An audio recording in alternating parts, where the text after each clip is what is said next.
Good morning, class. I start with some questions. Today's class. How many of you watched the film called The Jurassic World? Oh, you guys have watched. Do you believe that the dinosaurs are existed once upon a time? Oh, you believe that. How do you believe that the dinosaurs are existed once upon a time? Is there any evidence for that? Oh, you guys don't know about the evidence. It's okay.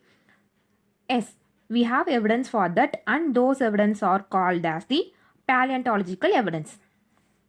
So, the topic I'm going to teach about is paleontological evidence. First, we will see what is paleontology. Paleontology is the study of prehistoric life through fossils.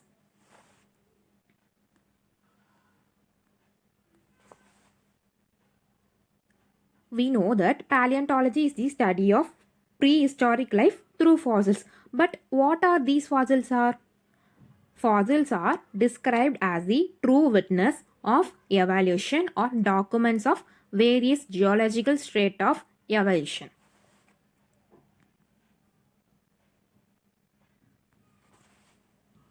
Okay.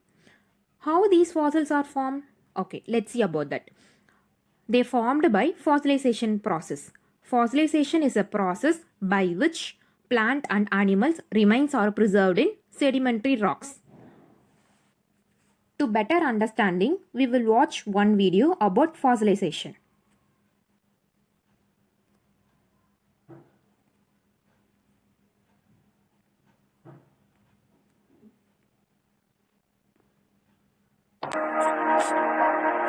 Like buried treasure, they lie hidden from sight. Echoes of an ancient past, they whisper secrets and tell tales once lost to time. Fossils are remnants or impressions of ancient organisms that are naturally preserved in stone. While there are hundreds of fossil types, they are often grouped into two major categories: body fossils, which are the preserved remains of plants and animals, and trace fossils, which are records of an animal's behavior, such as footprints. Together, they form the fossil record, a primary account that tells the story of life on Earth through stone. Fossilization, or the process of preserving organisms in stone, can occur in countless ways. These methods are largely grouped depending on whether the organisms are altered during the fossilization process. Fossilization that does not alter a specimen can help to preserve its original form and texture. Among many methods, this group includes organisms that have been frozen, preserved in tar pits, and mummified. One special case involves trapping organisms, oftentimes insects, in amber. This process begins when an organism is covered in tree sap. The sap, or resin, forms a protective seal around the entrapped organism. Over time, the soft resin hardens and turns into amber, with the organism suspended within.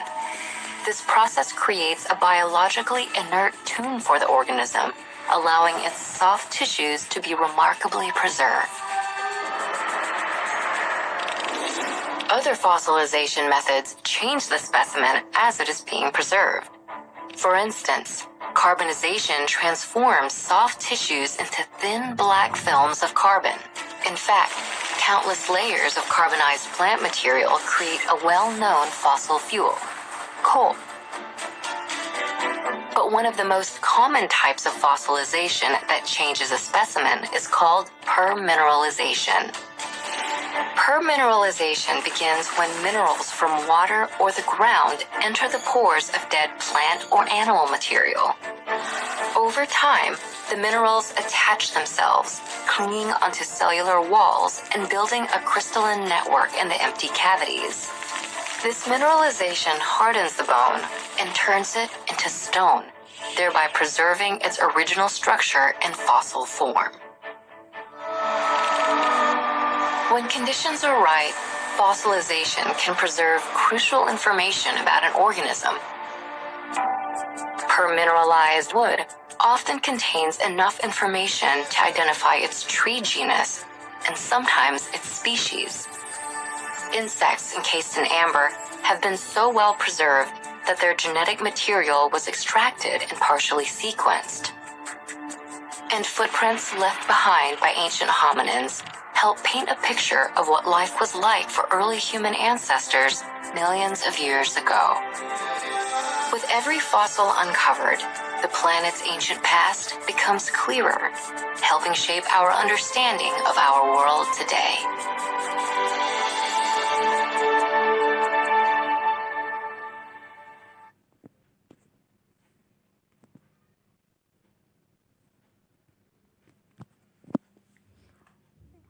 You will have better understanding about fossilization, and they were telling about the types of fossilization. But here we are going to learn about only three types, that is actual remains, petrification, natural modes and cast. First we will see what is actual remains. The original art parts such as bones, teeth or shells are preserved as such in the Earth's atmosphere. This is the most common method of fossilization. For example, woolly mammoth that lived 22,000 years ago were preserved in the frozen coast of Siberia. So, the woolly mammoth was preserved by ice. This is the picture of woolly mammoth, and it is example for the actual remains. The second type is the petrification. When animal die, the original portion of their body may be replaced molecule for molecule by minerals and the original substance being lost through disintegration. This method of fossilization is called petrification. The principal minerals involved in this type of fossilization are iron pyrites, silica, calcium carbonate and bicarbonates of calcium and magnesium. So this is the example for petrification. The third and the last type is the natural molds and cast. Natural molds and cast. Even after disintegration, the body of an animal might leave indelible impression on the soft mud which later becomes hardened into stones. Such impressions are called molds. The cavities of the molds may get filled up by hard minerals and get fossilized, which are called as cast.